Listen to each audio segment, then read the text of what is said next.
जम्मू कश्मीर में 370 और 35A हटने के बाद पहली बार यहां विधानसभा चुनाव हो रहे हैं। लोकसभा चुनाव के बाद सभी की दिलचस्पी इस बात पर है कि जम्मू कश्मीर की जनता अब कैसा मैंडेट देती है। कांग्रेस और नेशनल कॉन्फ्रेंस ने अपना अलायंस भी ऐलान कर दिया है। इसके बाद पहली बार एक्सटेंसिव इंटरव्यू देने के लिए राज्य के पूर्व मुख्यमंत्री, नेशनल कॉन्फ्रेंस के वाइस प्रेसिडेंट उमर अब्दुल्ला साहब एबीपी न्यूज पर हैं। सर, बहुत बहुत शुक्रिया, आपने टाइम दिया। आई कैन सी आप बहुत बिजी हैं। मेरे साथ मेरे कोलीग आसिफ कुरैशी साहब भी हैं। उमर साहब, जैसे मैंने कहा कि आपने अलायंस कांग्रेस और नेशनल कॉन्फ्रेंस का अनाउंस कर दिया, सीटें भी आप डिक्लेयर करना बाकी है, बट इस दफा कितने कॉन्फिडेंट हैं उमर अब्दुल्ला? अनाउंस करने की कोई बात ही नहीं थी। हम तो पहले ही इंडिया ब्लॉक के हिस्सेदार रहे हैं, तो हमने कोई नया अनाउंस नहीं किया है। सीट शेयरिंग की बातचीत अभी चल रही है और हम चाहते थे कि अभी तक इसको मुकम्मल किया जाए, लेकिन ज़्यादातर सीटों पे तो मंजूरी हो गई है। कुछ सीटें हैं जिन पे हम अड़े हुए हैं, कुछ सीटें हैं जिन पे कांग्रेस के हमारे दोस्त जो हैं वो अड़ गए हैं। अब कोशिश की जा रही है कि बातचीत करके हम इनका कोई ना कोई हल निकालें। आज का दिन हमारे पास है, कोशिश करते। अभी भी इंटरव्यू शुरू करने से पहले कांग्रेस की लीडरशिप से मेरी फ़ोन पे बात हुई और हम चाह रहे हैं कि आज तक जो है इसको मुकम्मल किया जाए। सर, ये बड़ी बात आप बता रहे हैं, इसलिए मैं पूछना चाहूंगा, क्या अलायंस भी खटाई में पड़ सकता है या कुछ सीटों की बात है? नहीं, फिलहाल तो सीटों पे ही जो है अलायंस तोड़ने की बात ना हम कर रहे हैं ना कांग्रेस कर रही है। हम चाहते हैं कि मिलके इलेक्शन लड़ा जाए और अब चंद सीटों पे ये हो जाता है। 10 साल के बाद यहाँ इलेक्शन हो रहे हैं। सियासी जो नक्शा है वो बदल चुका है। कई नई पार्टियां बीच में उभर के आई।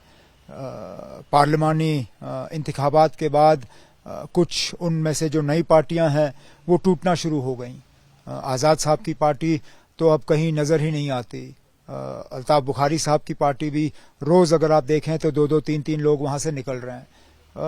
इन हालात में इसका असर हमारी सीट शेयरिंग पे भी पड़ा है, क्योंकि अचानक जो लोग दूसरी पार्टियों में थे वो अब इस अलायंस की तरफ जो है देखना शुरू कर गए और इसका भी थोड़ा सा असर इस सीट शेयरिंग पे पड़ा है। अब बातचीत चल रही है, मैं उम्मीद कर रहा हूँ कि आज हम इसको मुकम्मल कर लेंगे। सीट शेयरिंग का फॉर्मूला है या जो सीटों में जो खटासी है, इनमें कौन सी सीटें हैं? क्या वो दक्षिण कश्मीर है, मध्य कश्मीर है या उत्तरी कश्मीर है? क्योंकि जो सुनने में आया है कि कांग्रेस पहली बार चाहती है कि वो श्रीनगर में भी उनको सीट शेयरिंग में हिस्सा मिले।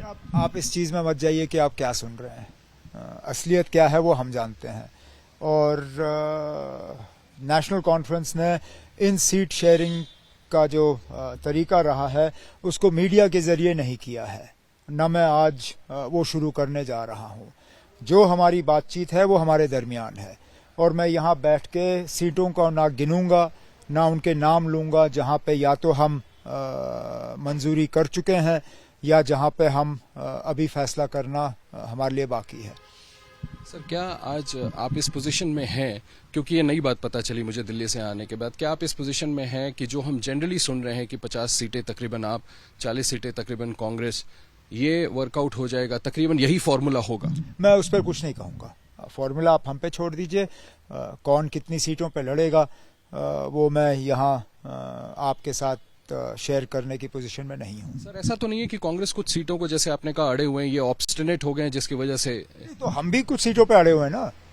ये तो मेरे तरफ से कहना गलत होगा कि नहीं जी सिर्फ कांग्रेस ही अड़ी हुई है। मैं इतना भी बेवकूफ़ नहीं हूँ कि मैं सारा इल्ज़ाम, सारा दोष जो है कांग्रेस पे डालूँ।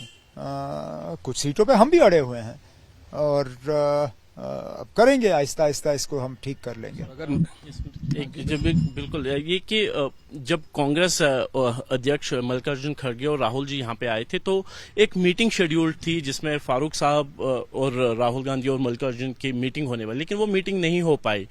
क्या राहुल की जो विजिट थी, जो दूसरे दिन जो वो यहाँ पे आए, क्या वो आइस ब्रेकर थी या तब भी बातचीत हो रही थी? या कौन सी मीटिंग होनी थी?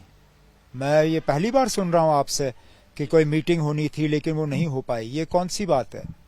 क्योंकि मैं नेशनल कॉन्फ्रेंस का नायब सदर हूँ। फारूक साहब को मैं अच्छी तरह से जानता हूँ, थोड़ी बहुत मेरी उनके साथ वाकफियत है। ऐसी कोई मीटिंग खरगे जी और राहुल और फारूक साहब के दरमियान तय नहीं की गई थी। हमने सिर्फ उन्हें जब हमें पता चला कि वो श्रीनगर आ रहे हैं यहाँ अपने साथियों से बातचीत करने के लिए, तो हमारा एक पुराना रिश्ता है कांग्रेस के साथ, इंडिया ब्लॉक के हम हिस्सेदार हैं, अलायंस मिलके हम ये इलेक्शन लड़ना चाहते हैं। हमने उनसे गुजारिश की कि आएँ हमारे साथ एक चाय का कप पिएं और जम्मू कश्मीर की सियासी सूरत हाल पे हम बात करें, लेकिन फॉर्मल किसी तरह की ऐसी मीटिंग जिसकी आप बात कर रहे हैं, ऐसी कोई मीटिंग तय नहीं थी।